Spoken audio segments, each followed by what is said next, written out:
got an email with some tips in it, and one of the tips was to know your way of sabotaging yourself. And I thought it was kind of funny because the other day I decided that I really need to start consciously sabotaging myself, sabotaging the whole life that I've built.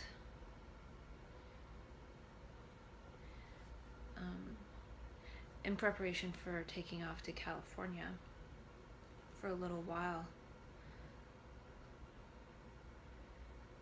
And part of it's because it seems like this bipolar energy wants to destroy it. I was experiencing a lot of so-called anxiety around my job, and then something else happened and that gave me more anxiety on top of the job thing, and I feel like that something else happening was actually to give me more anxiety in order to see that the path I was headed down wasn't good, because I hadn't really been able to see that. And it also showed me some of my weaknesses, and so I have been feeling a lot of energy going through my body, and some of it has been quite painful.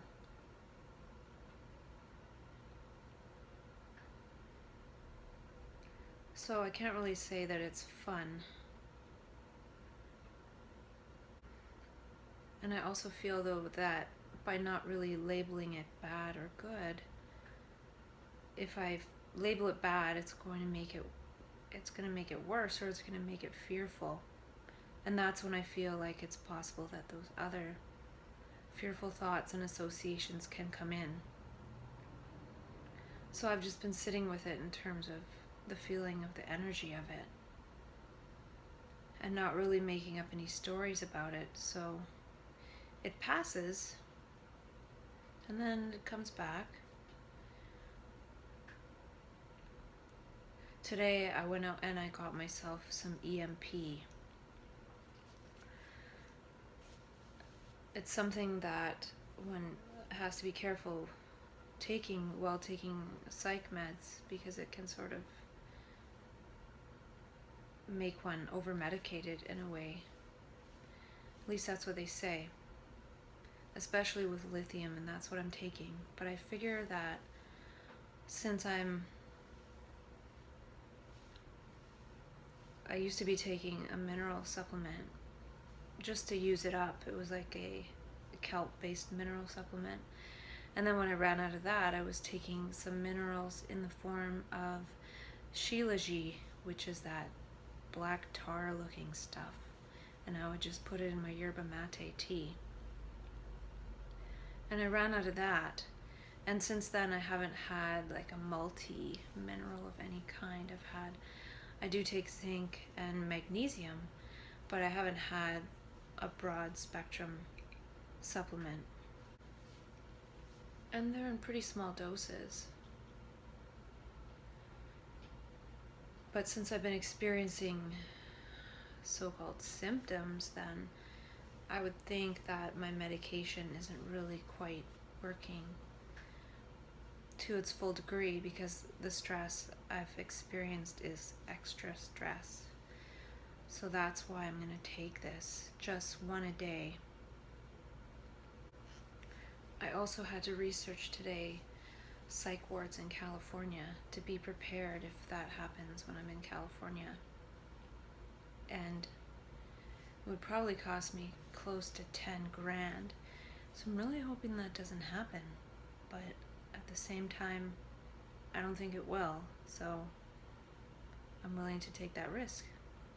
And I was wanting to drive down there in my old car, but my family is really not liking that idea because it'll be winter time.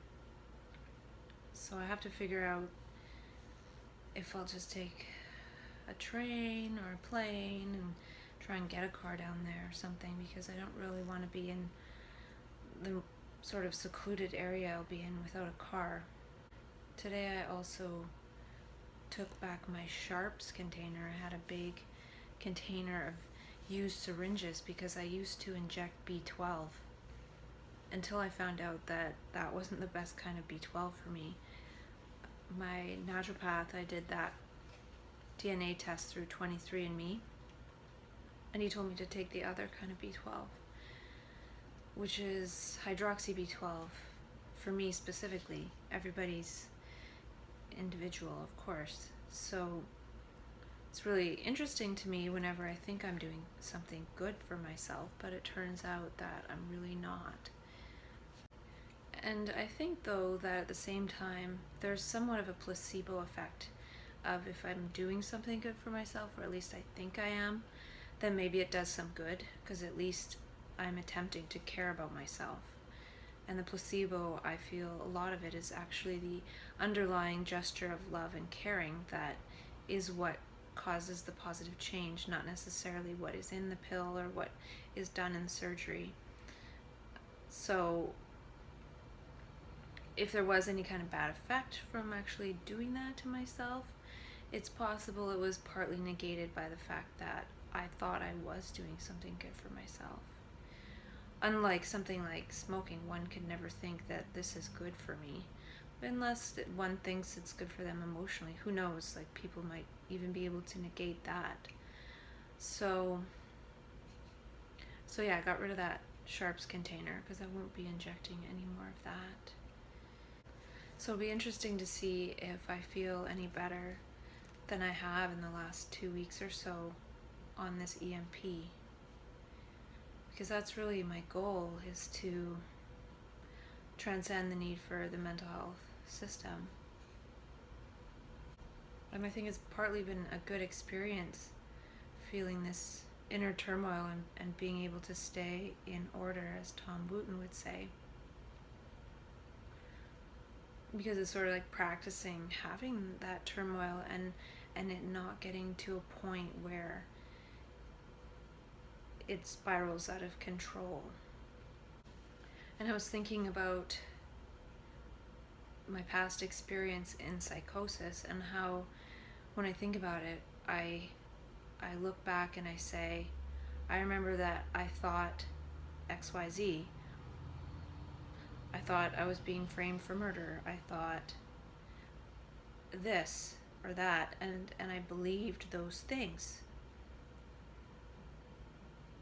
So there's this process of thinking something and believing it. But I feel like there's something to the fact that most people would probably say, I thought this, or I thought that. And what I'm trying to point out is that it's not about the this or the that. It's about I thought. It was just a thought. And so normally we're always thinking about stuff and we don't take it to be disorderly. We actually take it to be part of our life. And then when that process extends further outside the field of what is okay to believe, then it's called pathological. But we're believing thoughts all the time that have no relevance right now and aren't actually facts. So we take those thoughts that are classified as hallucinations or delusions, and there's something we believed. If we didn't believe them, then it wouldn't necessarily be a hallucination or delusion. It would just be a passing daydream or fantasy or idea or something like that.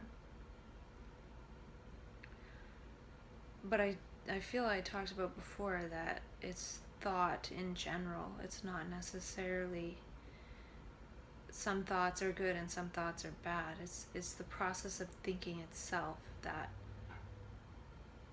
has no real basis in reality at all. And if we knew that from the start, then maybe we wouldn't even believe our regular thoughts, and then we wouldn't even really have that kind of process going that could get out of hand. And if it did, we would see, well, that's strange, like that was just a thought. And also that thought isn't love. Thought isn't part of the state of love. And Krishnamurti would say negate all of that which is not love, and love will be. It's not like we can actually try to do something in order for love to be there in terms of a state of love. So I have to consciously self-sabotage myself out of the system and out of the place that I live. I listened to a talk this morning by Dr. Mercola, and it was an interview he was doing with another doctor. And he was talking about heart disease and heart attacks and how it has not much to do with the whole plaque thing. But he was talking about how blood flows through the body, not by the pumping action of the heart, but by the fact that the walls of the arteries and capillaries and things are negatively charged, and then the blood is positively charged, and that difference in charge is actually what creates most of the whole flow of the blood. And he said what actually charges the vessels of the blood are sunlight and earthing, or contact with the earth, as well as human touch. So putting hands on somebody else. And I thought that was really interesting, because I have studied before how earthing is really good because we absorb electrons through our feet. And the electrons are used preferentially as antioxidants as well in redox reactions. So that's how the body detoxifies things. So this is another level of the importance of that, in that we absorb the electrons, and that helps to charge our blood vessels in order for blood to flow properly. And I was wondering, in terms of mental health, like can blood properly even get to the brain and through the brain and everything if we don't have the proper charge in our body, if we don't have electrons from the sun and from the earth? And it could have something to do with the whole seasonal affect disorder thing too. I remember a time years ago I had this chronic fatigue like syndrome thing, and I felt really terrible, and then I went to California for a weekend or something, and I felt almost normal there. And it could have been just being connected to the earth and getting a lot of sunshine, that it helps the blood move in the body. So I would have to do a lot more reading on that topic to really understand it fully, but I feel like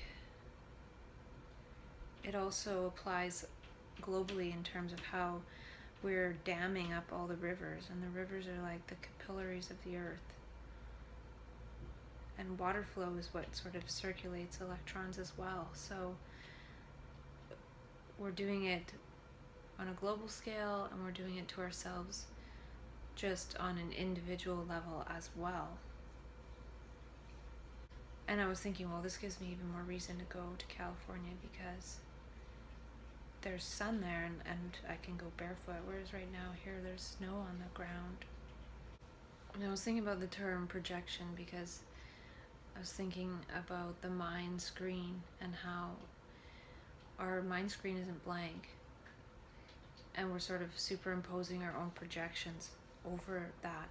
And I think that's part of the whole laser light of our eye process. It's not actually empty, it's not silent, our eyes aren't silent, so we're projecting our words outwards as well, and we don't even really know it because we can't see that we're doing it, but we are doing it. And we often hear about things like having a silent mind, and I just wonder if we can have silent eyes. Are we looking with silent eyes? That makes it a little bit perhaps easier to grasp. Like when I look at this box on the floor, am I looking with all this noisy words coming out of my eyes? Or am I letting that come to me because if my eyes are silent, that information can come to me and sort of tell me a story. Whereas if I'm putting my story onto things, then that's preventing me from really seeing. And I feel the process of map consciousness is trying to get brains to think with other brains. And that's why the experience is very similar a lot of the time. And it's trying to get universes to think together because we're each a separate universe.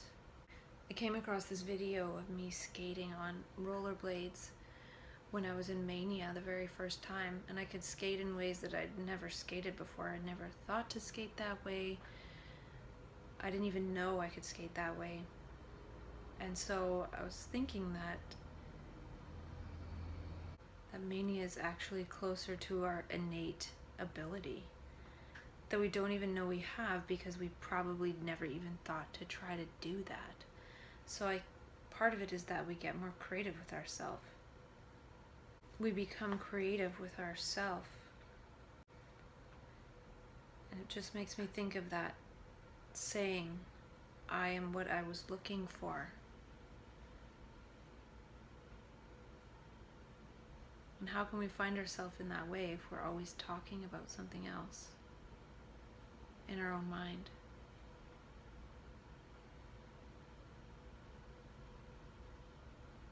We're not receiving ourselves with emptiness and wonder. We're actually receiving ourselves with chatter.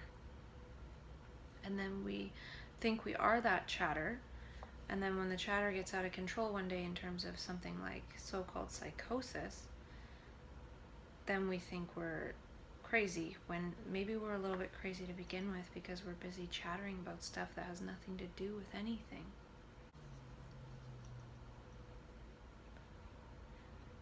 And mania makes us way more sensitive to nature. When we're not chattering about abstractions, we're more sensitive to nature. And in that state, it feels like nature talks to us, and our own nature talks to us as well. We're hearing words of our own nature by being fully engaged. And map consciousness is like wandering consciousness. And it could perhaps wander more when we're in such a habitual routine. It eventually could wander off on us. And sometimes that happens if we do actually go on a trip or something, because we come back to this habitual routine and our consciousness decides it wants to continue to wander like we were wandering physically.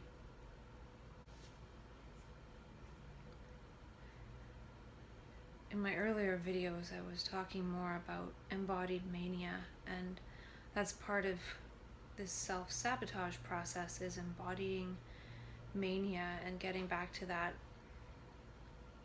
happiness for no reason, that joy for no reason. Can I have that joy for no reason without the reason of mania, without that actual energy there?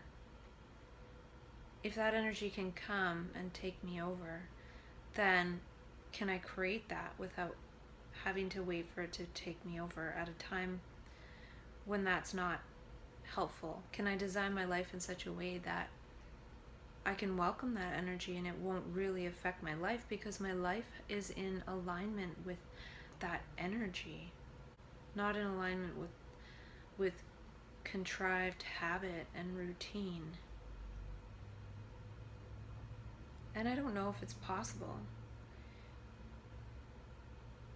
but no amount of real planning will bring that about. It has to be done by sabotaging things. What if the story of my life was in such a way that my brain doesn't have to make up stories about other things, as in so-called hallucinations and delusions, because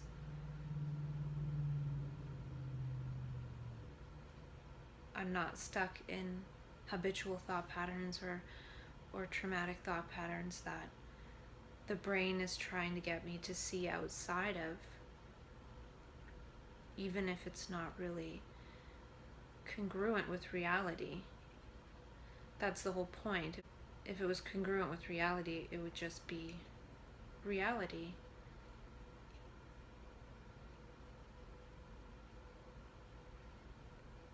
Habit and routine aren't love. Thought is not love.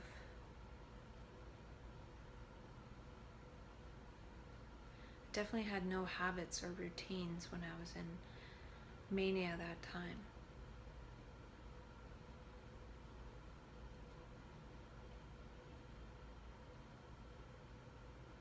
And people are trying to stay consistent with a bundle of thoughts and words in one's own mind that one takes to be oneself.